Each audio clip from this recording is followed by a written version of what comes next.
Hi. Hello, everyone. So I don't really know how this works. This is actually one of my very first times ever. Well, it is the first time ever that I'm recording live on YouTube. And the reason why I'm recording live on YouTube is because for whatever reason, my Facebook Live is not working. Y entonces. Anyways, hi everyone. My name is Darlene Jimenez, and I am Dominican. And if you do not know what Dominican Republic is, um, I will let you know that it is a small island called Hispaniola. We share territory with Haiti. We are on the right kind of part of the island, and then they're on the left part, and we cover about a little bit more than two-thirds of the island. And we're in the Caribbean. And if you don't know Dominican Republic, you might know Punta Cana because it's a really popular tourist destination. My curls is popping. But anyways, so why am I here today recording this live video? Well, well, about 1 week ago, around this time, I was dancing the night away. I was at this amazing dance congress here in Charlotte. It was so much fun. I learned so much from some amazing instructors that are like world renowned, and I got to meet some amazing dancers, and it was just a really great experience. But something did happen.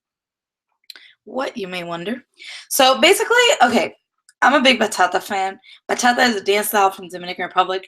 I have a very strong connection to it. I've been dancing bachata since I was 3 years old, so it's a big deal to me. So I was excited that they were gonna have a bachata room, they're gonna have a salsa room, and they're gonna have a kizomba room. Yes, all three of those. Yes, so excited.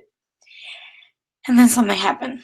I went into the bachata room, and there was this kind of like soft song that was playing. I was like, yo, that's a nice song, it's nice and soft, sexy, great. So I'm sitting around looking at people dancing and I'm seeing a lot of this. Body rolling, head rolling, attempts at lifts and carries in the middle of the social dance floor. That was a surprise. And a lot of tango moves. Whip of the leg here, whip of the leg there. Interesting. I was like, okay, must be the song. Like, this song lends itself to that. So, okay, that's different. It's not really bachata, but look, everyone's free to have a creative outlet, right? So I'm sitting around waiting just to see what's gonna happen next. I'm curious. And an amazing classic song comes on.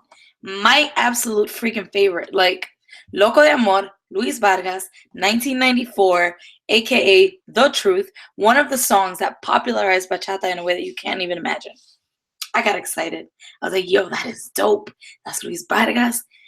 I'm so excited. A big part of me wanted to just jump up and dance, but the other part of me wanted to see the creativity of the people that were present at the time and like just see what they were going to come up with. Like this song, it has like an amazing like flow. Just every beat is like market and it's just amazing, okay? So I was excited. So I sat back instead of dancing. I was like, let me watch. I want to see what we're gonna do with this. Like, what a great song. Hmm. Bueno. I'm not saying it was everybody, guys. I'm not. Not everybody was doing this, but a good majority. Head roll, body roll, head roll, body roll. Mind you, look, I'm all for the hair whipping. I love whipping my hair back and forth, and I certainly can do it. It's the Beyonce in me, but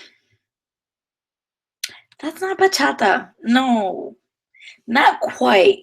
And then this body roll, left and right, left and right, left and right, body roll, body roll, body roll.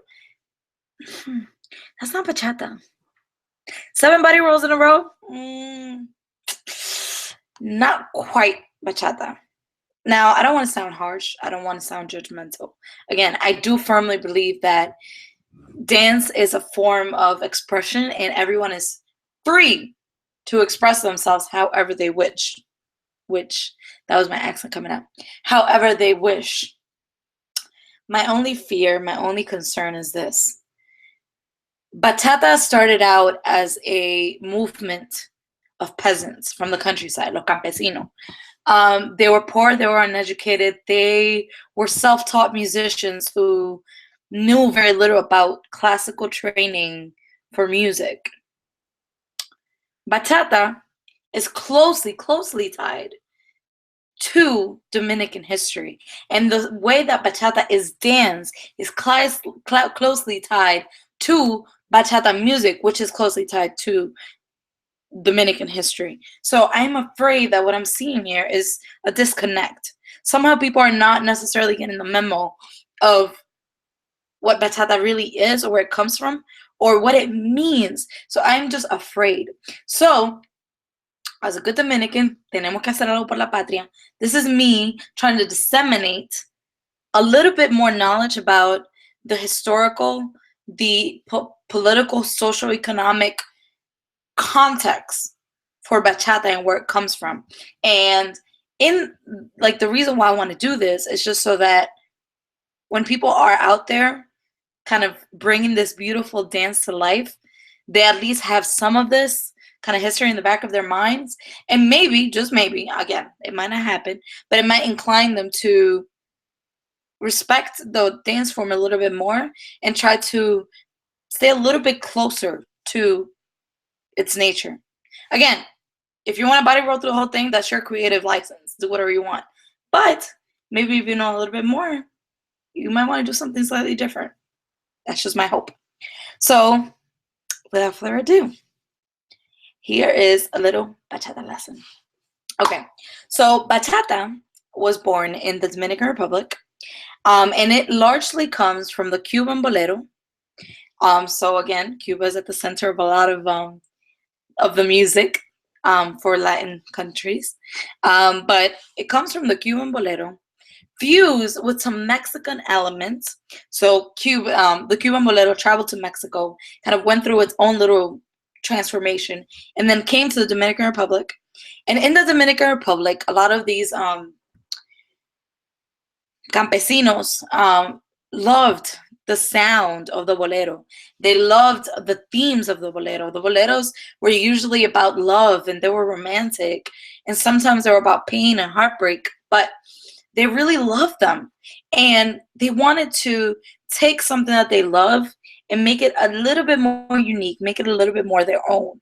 So they decided to experiment a little bit. And again, these are not classically trained musicians. These are people in the countryside who used to listen to boleros and loved it and wanted to make it more unique.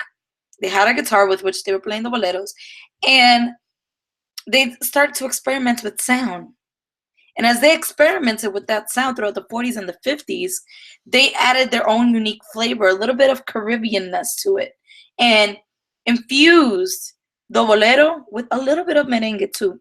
Now, fun fact, oftentimes like the historical kind of connection between Haiti and the Dominican Republic is a little complex because of a very complex history.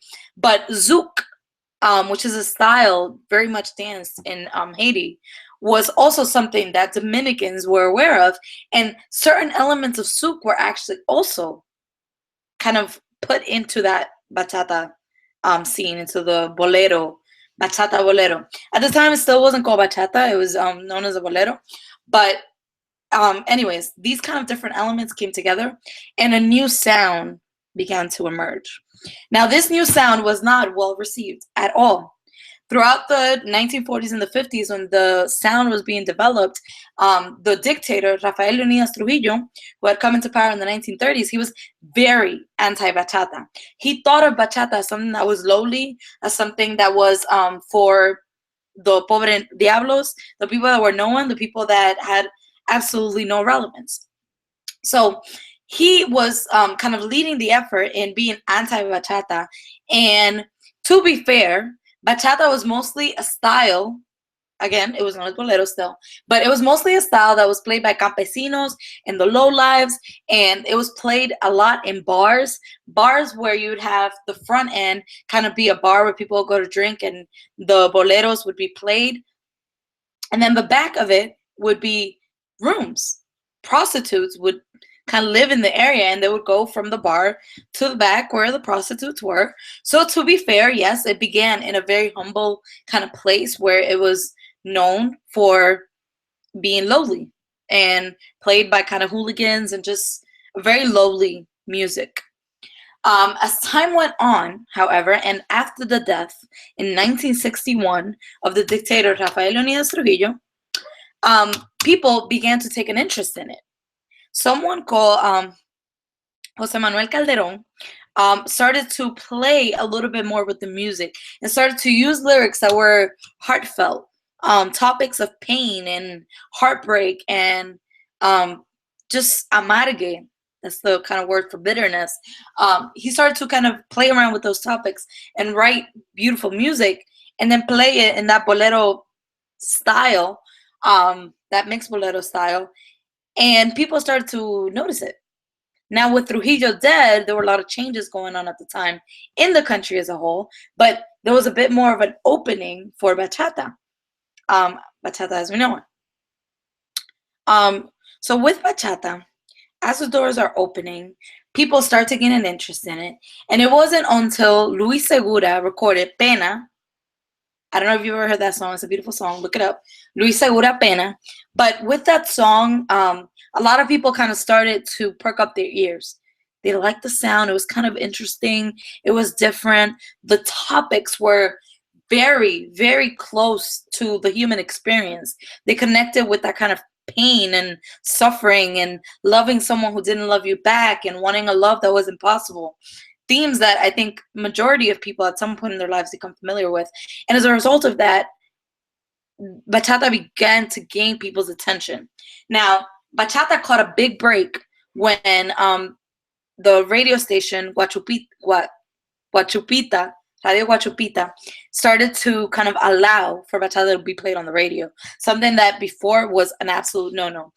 Dominican merengue was kind of recognized as the national dance. Like, this is what we do as Dominicans. Bachata has no place. This is a lowly dance. But Radio Guachupita decided to start playing bachata, and people really started kind of listening to it. Now, mind you, even now, as people have moved from the rural areas into the city, playing bachata in your house was still very much looked down upon.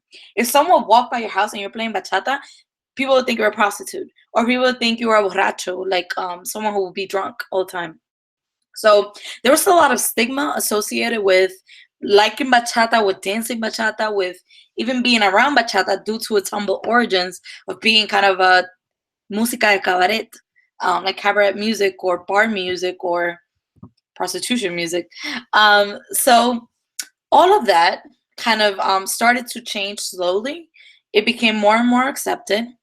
And then something really important happened in the 1990s.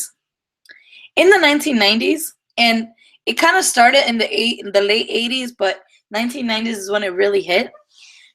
You had something evolve called techno bachata.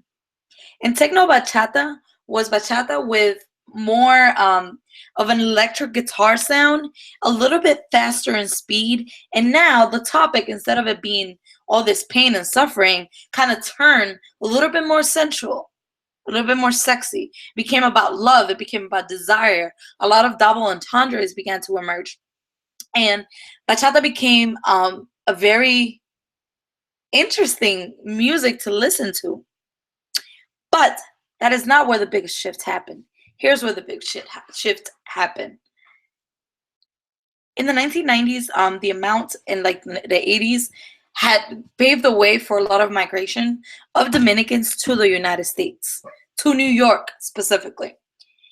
They would move to New York, and this is kind of the struggle of the immigrant, which I'm very familiar with. But when you move to a brand new place where nothing is like what it used to be in your country, you develop a sense of nostalgia, like this desire to connect with the culture back home in any way possible. Food, dance, music, words, like everything gains new meaning when you're in a brand new place. So a lot of Dominicans that came to New York including people like my mom and my uncle, they used to listen to bachata nonstop. They listen to bachata all the time. They listen to bachata, they listen to merengue more than they ever did when they were back home.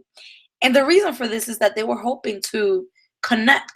They were trying to recreate the memories, the sounds, the smells of home so that they could still feel connected to the place that they had left behind, but also to the family that they had left behind.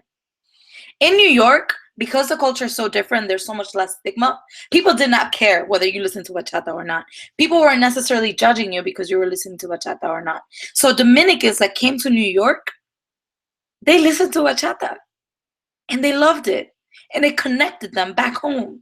And they didn't feel like they were stigmatized or that people were judging them because they were listening to bachata. So with Dominicans kind of looking and yearning and having this desire to connect to anything from the mainland, and bachata being one of those things, artists caught a break. Artists like Anthony Santos, like Fran Reyes, like Raul Rodriguez. My mom used to go to a restaurant, a super regular restaurant, super cheap, like super cheap restaurant, just in Brooklyn, in the neighborhood, and watch Fran Reyes play for $15. Legitimately, entrance fee, $15, go see Fran Reyes. Like, same thing for artists like Anthony Santos and Raul Rodriguez. Like, this was a time in which bachata was still brand new.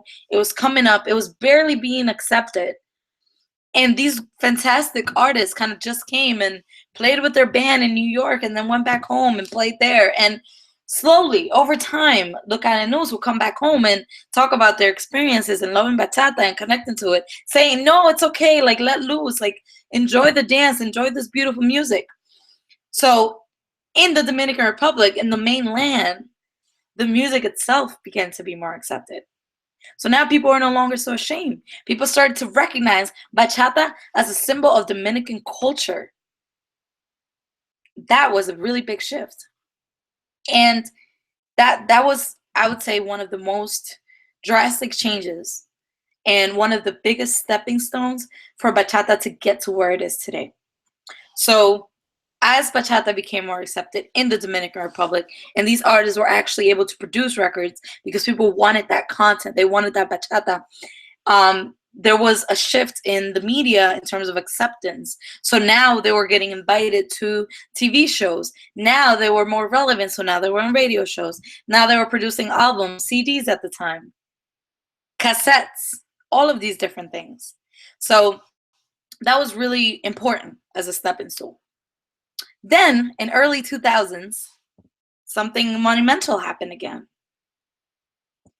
In the 2000s, Aventura came out with the song Obsesión.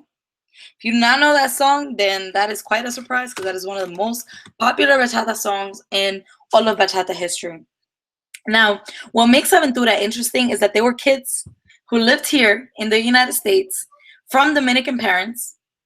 So they grew up in many ways listening to bachata from their parents, but not necessarily being the ones that were seeking it out. And then they had the hip hop, R&B culture of the United States because they had grown up here. So these kids decided to do something a little bit interesting. They decided to connect what they knew from their parents, that the traditional bachata sound, which they liked but weren't so connected to, and they decided to take that and mix it with the R&B, with the hip hop, with the electric guitar, like with more I guess younger sounds. And they sought to bring a new sound to bachata, and then they also sought to bring a new language to bachata, and that language was English. So that's what Aventura kind of did. They connected the old with the new, the old generation, my parents' generation, to my generation. Now, fun fact, with me, I grew up in a time when bachata was kind of the domain of Luis Vargas, Anthony Santos, Raul Rodriguez, Zacarías Ferreira, Joe Veras, like Tu Camarón and Luis Martinez. Like, these were the people that were kind of popular at the time when I was growing up. I didn't necessarily feel very connected to that music. I knew how to dance it. I had heard it all my life. I knew every single word, but I didn't feel connected. I didn't seek it out. At the time, Daddy Yankee was popping, so that's what I was listening to. I was listening to Gitro Amarillo. I was listening to Gasolina. Like, that is the kind of stuff that I was looking at. Like, that's what I was interested in. Don Omar, Pobre Diabla, todo eso. So that's where I was. However, when Aventura came into the scene with Obsesión and all these kind of songs that had an interesting vibe to them, that were kind of R&B-ish, that were kind of cool, that were kind of like incorporating that English aspect into the Spanish, that's when I started to become interested in bachata. That's when I was like, wait, like maybe I might want to look at this. And then, do you know, like something that was so new was actually my introduction to something that was so old in a more kind of passionate way. So I listened to Aventura and I fell in love with bachata. And I fell in love with Aventura's bachata, but more importantly, I fell in love with bachata as a genre, which then led me to go back to the other artist. So for a lot of people, that was the case as well. They started to connect with Dominican culture back home based off of this kind of new sound that spoke to who they were today, but at the same time gave them a little taste of what they used to be before, at least for my generation. So Aventura, yes, I firmly believe that they changed the game. They connected the young to the old in such a beautiful way that it still paid homage to the old, and they had beautiful lyrics, but at the same time they acknowledged that R&B and hip hoppity feel of the young generation, and they added new sounds and they incorporated new beats, and it still had a little bit of the old with just enough of the new. Now, what ended up happening is over time, bachata has continued to evolve musically very quickly.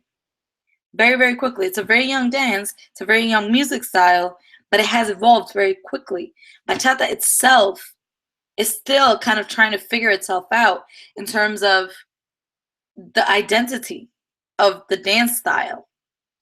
So it's unfortunate because what's happening is the dance itself is still evolving, and people are in the meantime turning into something that it's not. Look, you're gonna hate me for saying this, but I feel like in many ways bachata is being colonized by other styles, and I also feel like bachata is being colonized by a certain degree of whiteness. Hate me for saying that if you want, but there's just this connection. There's the missing link. This is where bachata comes from. Grounded, the people, firm, struggle, socioeconomic issues. Like that's bachata. And right now it's this kind of dance that is danced in a elevated way with lots of body rolling and head spins and pretty hands. Like that looks pretty, I'm sure, yes. But it's not quite the essence of bachata. It's not quite that feel of the campesino and the feeling, the music and the soulfulness and the African influences that it has. So with this kind of new transition, I do want to help promote, create some consciousness around the dance style and its origins and why certain things might not be fitting. Perfect example. If you're dancing to a song called Pobre Diablo, where he's talking about being a poor man with no possibilities who loves a woman who will never love him back due to his political, social, economic status, I do not think head rolling and body rolling and tangoing your way through that makes very much sense. Now, be as creative as you like. I'm just saying it kind of looks ridiculous. And I understand a lot of the kind of dancers will not necessarily be familiar with the Spanish language, which is okay. But there's a certain earthiness to a lot of the music that kind of touches on those themes about rape, themes about pain, things about lack of social acceptance, themes about poverty, themes about not knowing where the next meal is coming from. Like those kind of themes do not lend themselves very well to that kind of dancing. It just looks inappropriate. Um, so I just want to help to create some consciousness around the way that the dance style is danced and how it has evolved, and how we as dancers, I believe, have in many ways a responsibility to learn a dance properly, because so many people look at us dancers and see what they should be emulating. And what I do not want is for bachata to continue to propagate in a major way, but losing its tie entirely to its history. Like, yes, I want to see bachata prosper. I am beyond grateful and happy for all the people in the world who are disseminating this style. Like, it just fills me with so much joy to see something that was birthed in my motherland to go to Japan and to go to China and to go to Dubai, and for people to say, I love bachata and it's amazing and that's what I connect to and there's nothing like it and it has saved me and it's something that makes me so happy. I love that. I love that. It makes me so proud as a Dominican that people love something that was born in my country so much. And yet, I also want to make sure that it stays at least in some ways true to form. That if like, I get it, it's gonna evolve. All dances evolved, but we need to be aware of where that came from, so that when it does evolve, we still do recognize the root. We still pay homage to the root, because the struggle that was fought to make bachata possible, it's insane. It's crazy. A lot of people had to suffer in order to bring this dance style to life. And body rolling your way through an entire dance does not do that justice. So that's my piece. Some more videos will definitely be coming around. A little bit more of the history and a lot of anecdotes that I have from growing up and from my grandfather and his grandfather and from my father and just in general of the Dominican Republic. So I definitely hope you guys check for me, and I'll be in touch soon. Bye.